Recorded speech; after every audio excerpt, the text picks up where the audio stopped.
kids were not at all invested in learning per se. Whole idea of interest for learning or sense of urgency around good quality education was completely missing. I still want them to be passionate around things that they really love and keep exploring their areas of interest.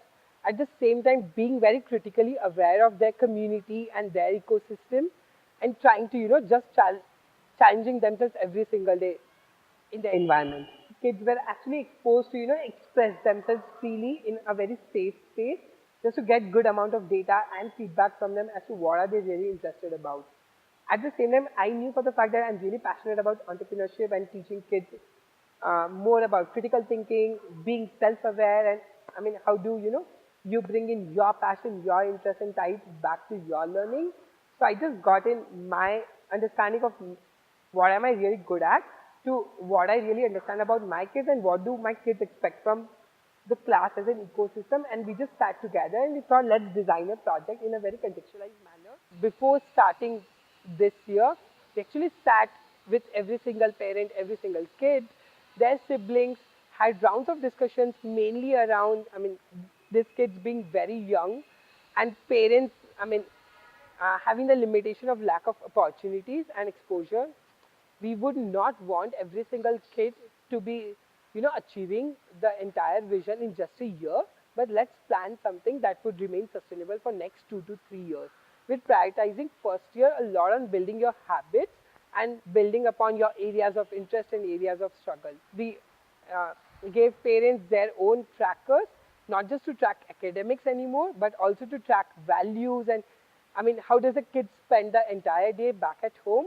And I mean, it was a huge learning, not just for us or kids, but also for parents in terms of are they actually providing the right kind of medium and atmosphere back at home. Umar would actually run every single minute out of the class, or if he's sitting in the class, he will make sure that I did not speak or I did not teach, to the point where everyone started hating Umar and kids just started complaining, we just don't want to stay in this class or just pull out Umar from this class. Parents actually lost all hopes regarding he being a better child or he being really doing well in his academics. I mean, every single day, once dad is back at home late in the evening, he would hit Umar because that had become a habitual routine back at home because he assumed that Umar must have done some other mischievous thing back at school or at home today. We could see Umar's grandparents not really invested in education and discussing different ways in which we could pull Umar out of school and just send him back to his village. I remember me constantly visiting Umar's home at least 4 to 5 times a month and getting solid data from his parents, especially from his mother, who seemed to be very invested at the same time helpless about Umar's education. This year when we started, we could see Umar actually being at grade level 3. Umar's mom was one of those parents who had actually sent Umar to summer school site even during summer break. We could see Umar's grandmother calling us and telling how, I mean, their perspective about Umar has changed, and Umar's grandmother especially advocating back in community importance of education. So we started having these rounds of discussions and conversations with not just our HM, but both the Marathi medium HMs and, how do we come together as a school team. So one of our areas of early intervention was I mean, as Teacher India Fellows, we actually targeted not just events for English medium school, but for events for the entire school. So it turned out to be a huge community within the school itself. We started teaching other classrooms, asking teachers to observe our classrooms, sharing resources. I mean, I was very prepared that though we have built a good relation and good understanding with amongst Teacher India teachers, government teachers, HM, school staff, but still the whole bit of connecting it back to kids' life and impact is still missing.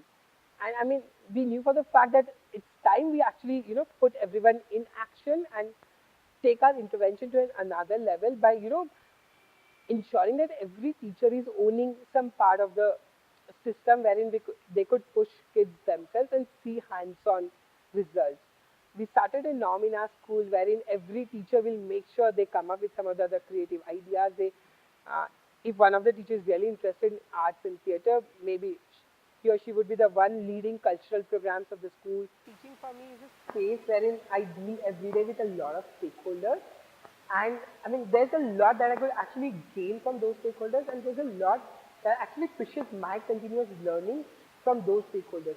Be it parents, be it school HM or school staff. I mean, there's a lot to learn, not just, I mean, from the school as an ecosystem. But I guess in 2 years of my fellowship, external stakeholders, may it be donors, may it be volunteers, who have actually challenged and pushed my leadership abilities.